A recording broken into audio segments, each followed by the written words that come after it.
A web crawler is a program that systematically browses the web to harvest some information. Search engines such as Google use web crawlers to update their indexes of web content.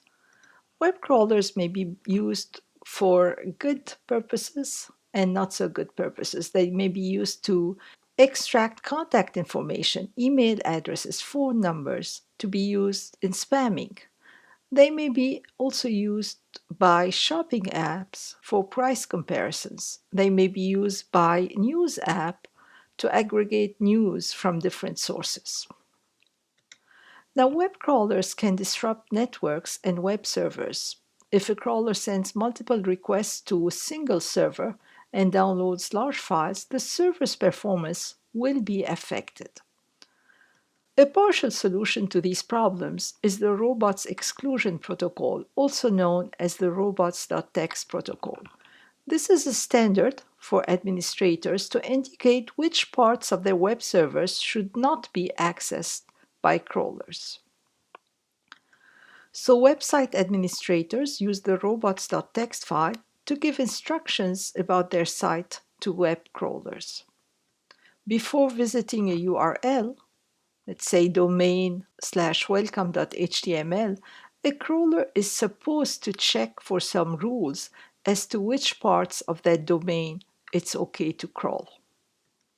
If the file domain/robots.txt exists, the crawler is supposed to read it to figure out what it's allowed to crawl.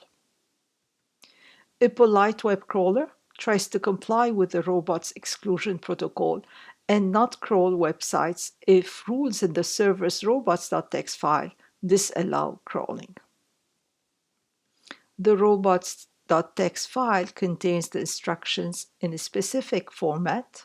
Let's take a look at some of these files. So this is the robots.txt file for sjsu.edu. You can see here that for all user agents, the following URLs are disallowed. That means that any URL within the SJSU domain that's not listed here is fair game to crawlers. And this is the Facebook robots.txt file. You can see that Facebook has specific instruction for different user agent. Applebot is not allowed to crawl these URLs.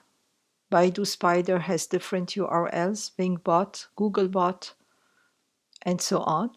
And if we scroll all the way down here, we'll see that user agents that are not listed up there, user agents like ourselves, are not allowed to crawl anything. They disallow everything for other user agents. So the URL-lib robot parser module can be used to parse these robots.txt file and answer questions about whether or not a particular user agent may politely fetch a URL on the given host. So when we use URL-lib to access a resource on the web, URL-lib must identify itself to the server. It identifies itself as the user agent. A user agent may also be a particular browser. To see exactly which user agent is used, we can access urllib.request.urlopener.version. And it is python-urllib/3.7 for me here. So now we're ready to use the parser. We first import urllib.robotparser. We then instantiate a robot file parser object. We invoke setURL on that robot file parser object to point to the robots.txt file that we're interested in. Let's parse the SJSU robots file. After setURL, we need to invoke the read method to actually read the file. Our user agent is python-urllib3.7. Let's save it in the agent variable. And now we can ask our robot file parser whether it's okay for our user agent to fetch the URL sjsu.edu admissions. The canFetch method returns true here. Let's see if we can fetch sjsu.edu/contact.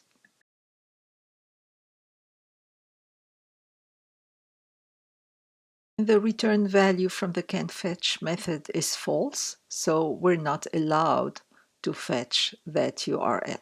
Let's bring back the robots.txt file for sjsu.edu to see if that makes sense. And here our user agent falls under the wildcard star. Admissions is not listed at all, so we're allowed to fetch it. However, contact is disallowed, and that's why canFetch returned false. Next week, we'll see how to put all these pieces together to build our own crawler.